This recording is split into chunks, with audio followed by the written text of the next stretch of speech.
बिस्मिल्लाहिर्रहमानिर्रहीम। Dear students, अस्सलामु अलैकुम। मैं हूं इरफानुल्लाह और हम डिस्कस कर रहे हैं डिज़ाइन डॉक्यूमेंट की ट्यूटोरियल सीरीज़। आज इस ट्यूटोरियल सीरीज़ का सेकंड ट्यूटोरियल है, जिसका टॉपिक है sequence diagram. Last tutorial, first tutorial जो था उसमें हमने ईआरडी को डिस्कस किया था और कुछ बेसिक क्वेश्चंस के आंसर दिए थे। तो आइए आज का ट्यूटोरियल जो है वो डिस्कस करना स्टार्ट करते हैं। सीक्वेंस डायग्राम होती क्या है?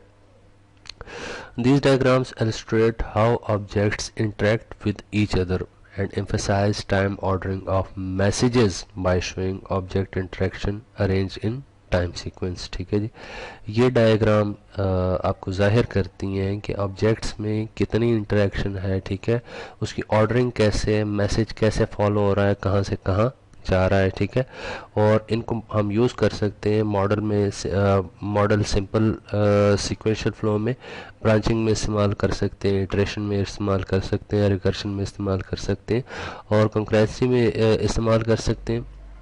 The focus of sequence diagram is on object. Sequence diagram का तमाम फोकस जो होता है वो ऑब्जेक्ट और क्लासेस के ऊपर होता है। ठीक है, फिर मज़ीद उसमें एक मैसेज होता है जो कि उन ऑब्जेक्ट्स के दरमियान जो है वो एक्सचेंज हो रहा होता है। ठीक है, और वो उसकी इंटरेक्शन को जाहिर कर रहा होता है। ठीक है, और तमाम सिनेरियो और फंक्शनैलिटी को क्या कर रहा होता है, वो जाहिर कर रहा होता है। ठीक है, the object are organised in a horizontal line. Object जो है उनको हॉरिजॉन्टल लाइन में ऑर्गेनाइज किया जाता है। ठीक है, और उनके इवेंट्स जो होते हैं या टाइम लाइंस वो वर्टिकल लाइंस में होती हैं। कैसे होती हैं ये देखें ज़रा। ये ऊपर जो रेक्टेंगल बॉक्सेस नज़र आ रहे हैं आपको, जैसे कि फर्स्ट वन जो है वो मेंबर और लाइब्रेरी मेंबर लिखा हुआ है। ठीक है, बॉक्स में। तो ये जो है ये ऑब्जेक्ट्स हैं, ये हॉरिजॉन्टल लाइन में आप देख रहे हैं। फर्स्ट ऑब्जेक्ट ये है, सेकंड ऑब्जेक्ट बुक का है, थर्ड ऑब्जेक्ट बुक कॉपी का है। ठीक है, ये तमाम के तमाम क्या हैं, ये ऑब्जेक्ट्स एंड क्लासेस हैं। ऑब्जेक्ट और क्लासेस, इनमें फ़र्क क्या है? ठीक है, क्लास जो है वो तो आपको खैर पता ही है। अब क्लास नेम जो है वो देख लें, लाइब्रेरी मेंबर लिखा हुआ है। क्लास नेम हमेशा हम कैपिटल से लिखते हैं और ऑब्जेक्ट जो उसका बनता है, जो उसका इंस्टेंस बनता है, वो हम स्मॉल लेटर से लिखते हैं, जैसे कि आप मेंबर और बुक देख रहे हैं। ठीक है, बाज़ दफ़ा हम क्लास का इंस्टेंस नहीं भी बनाते हैं और उसको वैसे ही हम जो है उसका कोई मेथड कॉल कर लेते हैं। जैसे बुक कॉपी है, इसका इंस्टेंस नहीं बना हुआ, यहाँ आप देख रहे हैं, तो ये भी ठीक है। कन्वेंशन आपने जेन में रखनी है। मेंबर का ये इंस्टेंस जब हम बनाएंगे तो वो इंस्टेंस जो है हमेशा स्मॉल लेटर से लिखा जाएगा और वो कैमल केस में लिखा जाता है, पहला लेटर स्मॉल और कंसीक्वेंट जो होते हैं वो लार्ज होते हैं, जैसे आप यहाँ देख रहे हैं सेट टेकन में। ठीक है, ये कैमल केस है। और क्लास का जो नेम होगा वो टाइटल केस में लिखा जाएगा, फर्स्ट लेटर कैपिटल, सेकंड जो सेकंड वर्ड होगा उसका भी फर्स्ट लेटर कैपिटल, जैसे लाइब्रेरी में एल और मेंबर में एम कैपिटल है। ठीक है जी, कन्वेंशन आपने जेन में रखनी है। नेक्स्ट देखिए ये बोरो बुक जो है एक मेथड कॉल हो रहा है यूज़र की तरफ से। ठीक है, ये एक मैसेज है और मैसेज जो है उसको हम सॉलिड लाइन से ज़ाहिर करते हैं। ठीक है जी, तो ये सॉलिड लाइन से एक मैसेज को जाहिर किया गया है जो कि कॉल हो रहा है। और नेक्स्ट आप अगर देख रहे हैं तो इसको हम एक्टिवेशन बॉक्स कहते हैं। ये जो आपको रेक्टेंगल नज़र आ रही है, रेक्टेंगल टाइप की एक्टिवेशन बॉक्स है, और वो एक्टिवेशन बॉक्स अगर सेम उस पर डिस्ट्रॉय हो रहा हो या रिटर्न दे रहा हो तो एक और एक्टिवेशन बॉक्स हम उसके ऊपर ही बना लेते हैं, जैसे कि ओके में बोरो, वो अब रिटर्न जा रहा है उस मैसेज से। जब कॉल होता है तो वो रिटर्न वहीं जो है दे देते हैं हम। और अगर हमने फॉरवर्ड करना हो तो वो भी आप देख रहे हैं कि बोरो मेंबर एक मेथड जो है वो कॉल किया गया और उसमें कंडीशन लगा दी गई है कि उसकी रिटर्न टाइप जो है वो ट्रू या फॉल्स हो सकती है। यहाँ इन्होंने ओके लिख दिया, ब्रैकेट में जो है वो हम कंडीशन को लिख लेते हैं। ये डॉटेड लाइन जो है ये लाइफ लाइन होती है, ये डॉटेड लाइन, इसके ऊपर ये एक्टिवेशन बॉक्स होता है, ये ऑब्जेक्ट होते हैं। ठीक है जी, और ये जो है ये मैसेज होते हैं। इसकी रिटर्न टाइप जो है वो हम डॉटेड लाइन में जाहिर करते हैं और प्रॉपर मेथड बना होना चाहिए, कैमल केस में लिखा होना चाहिए। ये बार बार आपसे कह रहा हूँ क्योंकि इसी चीज़ में स्टूडेंट्स अक्सर मिस्टेक करते हैं और उनके लिए फिर वो इंस्ट्रक्टर जो है वो इम्प्रूवमेंट सजेस्ट करते हैं। तो बहरहाल ये एक एग्जांपल थी, मज़ीद हम आगे चलते हैं। मैसेजेस की टाइप्स क्या होती हैं, ये सिंक्रोनस भी होते हैं, एसिंक्रोनस भी होते हैं, क्रिएट और डिस्ट्रॉय के मैसेजेस भी होते हैं। जैसे आपने यूज़ केस में जो है इंक्लूड, एक्सक्लूड और यूजेस वगैरह इस किस्म के वो भी यूज़ किए थे। एग्जाम्पल में देखें, हमारे पास दो क्लासेस हैं ए और बी, ठीक है। इनके हमने इंस्टेंस नहीं बनाए हुए, ठीक है, इनके ऑब्जेक्ट्स हमने नहीं बनाए हुए जो कि इन कॉलन से पहले लिखे जाते हैं। ये कॉलन से पहले आप देख रहे हैं यहाँ कुछ भी नहीं लिखा हुआ, ठीक है, तो ऐसे भी सही है। अगर हम बना लें यहाँ स्मॉल ए और यहाँ स्मॉल बी लिख लें तो भी ठीक है। अब ये ब्लॉक है, ठीक है, कॉलर ब्लॉक भी कहा जाता है इसको। यहाँ से हम एक मैसेज जो है वो सेंड कर रहे हैं, जो कि ये ज़ाहिर कर रहा है डू यू अंडरस्टैंड। आपको समझ आ रही है सीक्वेंस डायग्राम क्या चीज़ है, ठीक है जी। अगर रिटर्न टाइप जो है इसकी क्या है, ऑप्शनल है।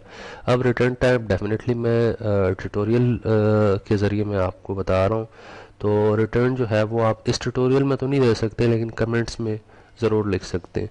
तो वो येस या नो में आप उसको जाहिर कर सकते हैं, जो कि डॉटेड लाइन से दिखाया गया। नेक्स्ट चलते हैं, ये देखिए जी रजिस्ट्रार है, एक यूज़र है, ठीक है, और उसकी भी एक क्लास बनी हुई है। वो मेथड्स जो है ये अब ये समझाने के लिए आपको, ठीक है, ये कन्वेंशंस इसमें इस्तेमाल नहीं हुई, इसको हम कहते हैं नोटेशन, ठीक है। ये जो डायग्राम मैं आपको दिखा रहा हूँ ये सीक्वेंस डायग्राम की नोटेशन है, ठीक है जी। और उससे पहले जो थी वो हमने कन्वेंशन वाइज डिस्कस की कि ऐसे ऐसे होना चाहिए, ठीक है। तो इसमें अगर आप देखें ये सेट कोर्स इन्फो, अब ये ऑप्शंस इसको दी जा रही, लेकिन ये जो है इसमें स्पेसेस हैं, सीक्वेंस डायग्राम में स्पेसेस नहीं होनी चाहिए, ठीक है जी। और इसी तरह ये वन कॉलन ये जैसे लिखा हुआ ये चीज़ भी नहीं, ये आपकी समझाने के लिए सिर्फ, ठीक है। अब सेट कोर्स इन्फो जो है एक मेथड वो हम फॉरवर्ड करेंगे, ठीक है, कोर्स फॉर्म को एक क्लास है, ठीक है। और इसी तरह आगे जो है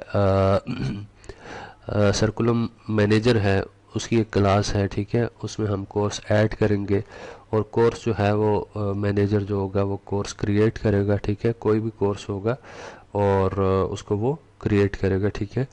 और डिस्ट्रॉय भी हम उसको इसी तरह करते हैं कि एक मैसेज हम जो है वो भेजते हैं जिसमें हम जो है वो greater than, less than, double greater than, double less than के साइन के दरमियान जो है वो हम क्रिएट या डिस्ट्रॉय लिख देते हैं। और नेक्स्ट जब वो मैसेज फॉरवर्ड होता है ब्लॉक बॉडी जहाँ ये टाइमलाइन जो है वो जहाँ वो उसकी वो पूरी हो जाए तो उसको हम क्लोज कर देते हैं, क्रॉस का एक निशान लगा लेते हैं। उम्मीद है ये ट्यूटोरियल आपके लिए काफ़ी फ़ायदेमंद होगा और आप इससे जो है वो इजीली अपनी सीक्वेंस डायग्राम बना सकेंगे। आपको अगर कोई भी कन्फ्यूजन होती है इसमें तो आप किसी भी टाइम पूछ सकते हैं। कुछ मसरूफियत की बिना पर कभी कभी मैं रिप्लाई में थोड़ी सी जो है यानी कि डिले आ जाता है और वो जॉब भी है साथ कुछ और भी हमें जो है वो करने पड़ते हैं, तो कुछ और काम भी जो है और टास्क भी डील करने पड़ते हैं जिनकी वजह से मैसेज में कभी कभी थोड़ा सा डिले हो जाता है। बहरहाल मेरी कोशिश यही होती है कि मैं टाइम से आपको रिप्लाई कर सकूं। एक और ऑफ़र और अपॉर्चुनिटी आपके लिए ये है, कुछ स्टूडेंट्स तो सेलेक्ट हो जाएंगे फ्री ऑफ कॉस्ट जो है वो प्रोजेक्ट लेने के लिए, टोटल ट्रेनिंग फ्री लेने के लिए 9 स्टूडेंट्स हैं टोटल। और उसके अलावा जो है बाकी स्टूडेंट्स के लिए एक और अपॉर्चुनिटी मैं दे रहा हूँ, वो ये है कि मैं एक टेम्पलेट बना लेता हूँ रफ सी, रफ तो नहीं होगी, जनरल टेम्पलेट होगी, ठीक है, आपके स्पेसिफिक प्रोजेक्ट की, ठीक है, जिसमें ERD सीक्वेंस डायग्राम यानी कि पूरा डिज़ाइन डॉक्यूमेंट बना होगा, लेकिन वो होगी जनरल, ठीक है।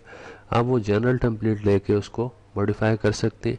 उसकी प्राइस क्या होगी, बिल्कुल रीज़नेबल और बहुत ही कम प्राइस में आपको वो मिल जाएगी, ठीक है। इसके अलावा अगर आपके पास टाइम नहीं है, आप ख़ुद नहीं बना सकते, तो आप जो है मैं आपको रेडीमेड भी प्रोवाइड कर सकता हूँ। लास्ट टाइम अल्हम्दुलिल्लाह मेरा काफ़ी अच्छा रिज़ल्ट रहा है और स्टूडेंट्स जो हैं वो काफ़ी सेटिस्फाइड हैं। जनरल हेल्प, आइडिया हेल्प जो है ये बिल्कुल फ्री ऑफ कॉस्ट है। अगर आप रेडीमेड का अगर कहते हैं तो बिल्कुल रीज़नेबल प्राइस में आपको डिज़ाइन डॉक्यूमेंट जो है वो प्रोवाइड किया जा सकता है। नेक्स्ट ट्यूटोरियल तक के लिए इजाज़त, अल्लाह हाफिज़।